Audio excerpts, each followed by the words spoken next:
Welcome back to the road to the Final Four here in Kansas City, and we are all set to bring you the first ever 64-team field for the women's NCAA tournament. And we will start off by showing you the 1 seeds in the 4 regions. Connecticut holds a 1 seed in the East, Penn State in the Midwest. In the Mideast, it's Tennessee and Purdue in the West, 2 representatives out of the Big Ten. And in the women's field, regional action will be played at these locations here: Piscataway, New Jersey for the East. In the Midwest, it's Austin, Texas, Fayetteville, Arkansas in the Mideast, and in the West, it'll be Palo Alto, California. Now, keep in mind that first and second round games in women's play will be played at the home court of the higher seed.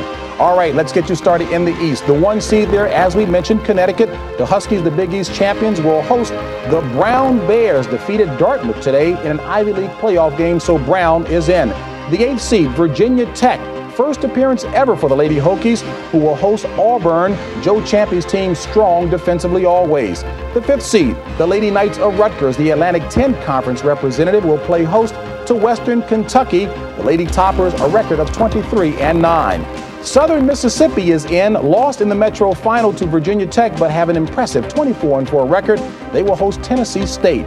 Old Dominion is the 6th seed. Celeste Hill, keep that name in mind, 3-time Player of the Year in her conference, and St. Joseph's will be the team taking on her.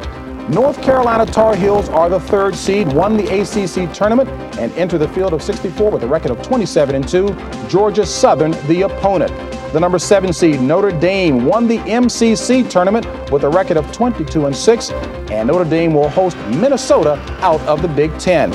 Jim Foster coaches Vanderbilt, always successful, 6th consecutive appearance for last year's Final Four team, will take on the SWAC champion, a winner of today's Grambling Alcorn State game.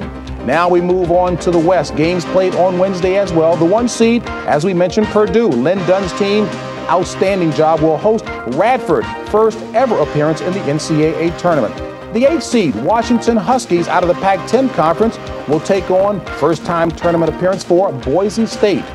The number 5 seed, San Diego State, the Aztecs, a record of 25-4, will play host to Hawaii, first appearance since 1990. The Lady Gators of Florida hold down the 4th seed, a record of 22-6. Now, there will be a home court problem here. They will have to go and play at the 13th seeded Texas A&M squad, first appearance for the Lady Aggies. The Oregon Ducks hold down the 6th seed and will play host to Santa Clara. The 3rd seed, the Buffs of Colorado out of the Big 8 Conference, will play Marquette. The Warriors out of the Great Midwest Conference. Montana, 9th appearance for the Lady Grizzlies, will host the UNLV Running Rebels champions of the Big West Conference. And the number 2 seed, Stanford, the Cardinal, coached by Tara Vanderbilt, 8th appearance for the 2-time national champions, will play host to Wisconsin Green Bay, first-time appearance for Wisconsin Green Bay.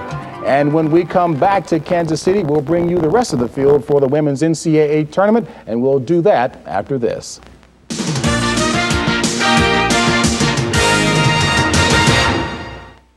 Every day, we all find a way.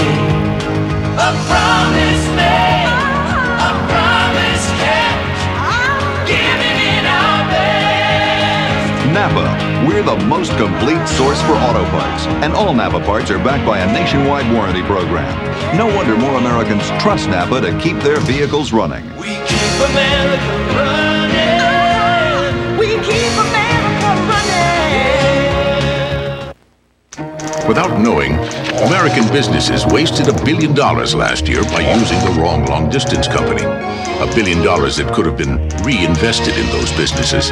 That's why MCI announces $1 billion stimulus plan for American business. Get all the savings from Proof Positive, plus we'll send you a check that doubles your savings every time you get a Proof Positive statement this year. Call and make the most stimulating investment of all, an investment in your business. Welcome back, everyone, and let's push ahead with the rest of the women's field for the NCAA tournament, starting first in the Mideast. And a reminder that first and second round games again will be played on the home court of the higher seed. The 1 seed here in the Mideast, the Tennessee Lady Volunteers, a 13th record NCAA appearance by the 3-time national champions. They will play host to the MEAC champion, a game between Howard and North Carolina A&T taking place today. The number 8 seed, Florida International, the Golden Panthers, a newcomer to the field of 64, will host the Clemson Tigers, 7th consecutive appearance for them. Mississippi's Lady Rebels, back in the tournament after failing to get a bid last year, will take on the Indiana Hoosiers. Louisiana Tech, the Lady Texters, an NCAA record 13th appearance along with Tennessee, will take on Southern Methodist, the Mustangs coached by Rhonda Rampola. Southwest Missouri State, the Bears' 4th consecutive appearance, will take on Northern Illinois.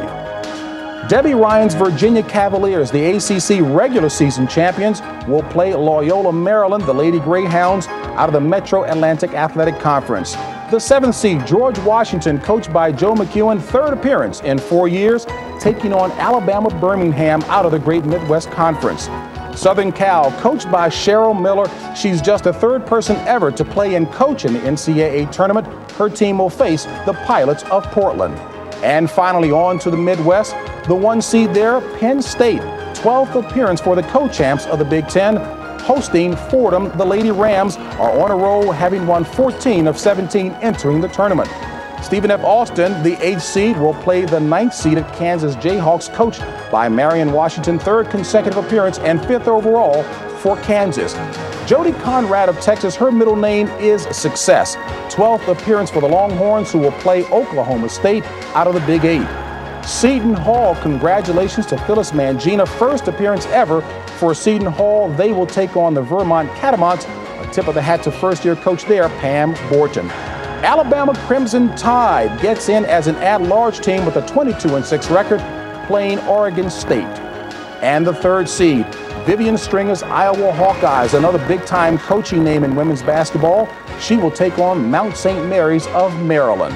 And the 7th seed, Bowling Green, the Falcons, the Mid-American Conference representative, will be taking on Creighton. The Lady Jays are 23-6.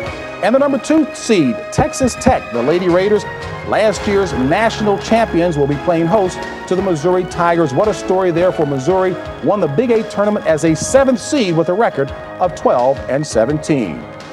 And there you have it, the field of 64 for the women's NCAA tournament. And a reminder that, of course, CBS will have the Final Four for the women's live coming to you from Richmond, Virginia on April the 2nd and the 3rd.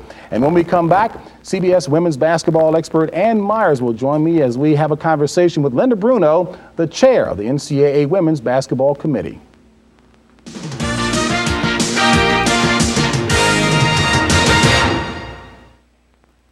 The new Porsche 911 Carrera was crash tested in this secluded building.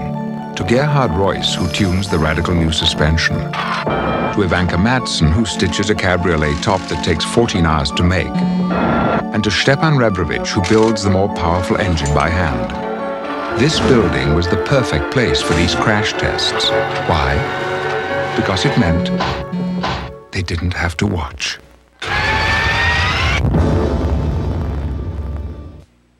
This is CBS.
And welcome back to the road to the Final Four here in Kansas City, where we have just revealed the first ever 64-team field in the women's NCAA tournament. And I am now joined by Linda Bruno, the chair of the NCAA Division I Women's Basketball Committee. And Linda, it seems like every time I've seen you the past 4 days, you've been smiling. I would think that expanding from 48 to 64 this year would be a real difficult task. Well, it was a difficult task. Maybe I was just trying to impress you when we passed in the hallway a little bit. We've been meeting for quite some time, and although we went to 64 teams, it's not an all-comers tournament. We did have some tough decisions to make, but I think the committee did a really good job, and I think we've come up with a tremendous field. Why the expansion to 64? Well, I think over the last couple of years when we were at 48, we saw more and more teams that really we thought were legitimate tournament teams, and we just didn't have room in the bracket. The other thing that 64 teams will do, it will create excitement around the country for women's basketball, and we think that's really important for the growth of the game. Now, is the process a little different going from 48 to 64? Yeah, it certainly is, because we added 9 new conferences with automatic berths. So the committee for the first time really looked seriously at a lot of those conferences that we just used to glance at before. So we had some good discussion about conferences in different parts of the countries. We saw new players, new coaches, all those kinds of things that come in when you have extra positions for them. Okay, joining in this conversation now is my colleague at CBS Sports, basketball expert Ann Myers, who joins us from her home in Southern California. Annie, how are you? Good. You guys are making me work up a sweat here. Oh, my goodness. Well, you make Linda work up a sweat now. Well, Linda, congratulations on really the 64 teams, and you guys have done a great job. A couple questions that I have is, the committee has such a tough time, but how do they separate the top 12 teams, really? Because you look at a Connecticut with 2 losses, and how do you compare that with Vanderbilt being seeded number 2, or an SC with only 2 losses as a number 2, and North Carolina, who wins the ACC conference, and all of a sudden there is at a number 3 spot, and you got Purdue who ties at number 2. How do you define what's a number 1 and what's a number 3 or 2? Well, that's probably the most difficult part, I think, of beginning the bracket process. We were able to seed 16 teams nationally, so in each bracket there's 4 top seeds. As we go through that process, we look at obviously overall records, we look at conference champions, we also look at the very secret RPI, which isn't really public information anyway, and that's something that really helped us a little bit. And how teams are playing at the end of the season are very important. I think as you look at 1 through 12, really you can make an argument for anywhere in the bracket, but I think that the committee is very comfortable with the way things turned out. How tough is it as far as the disadvantages or advantages in selecting not only the regions, but you don't know what team is going to get in there, but you look at a Stanford where their regional is in Palo Alto, and how important is it going to be in that region? Because a lot of teams are going to have a home court advantage, especially somebody like a Stanford. That's correct. One of the things that makes the women's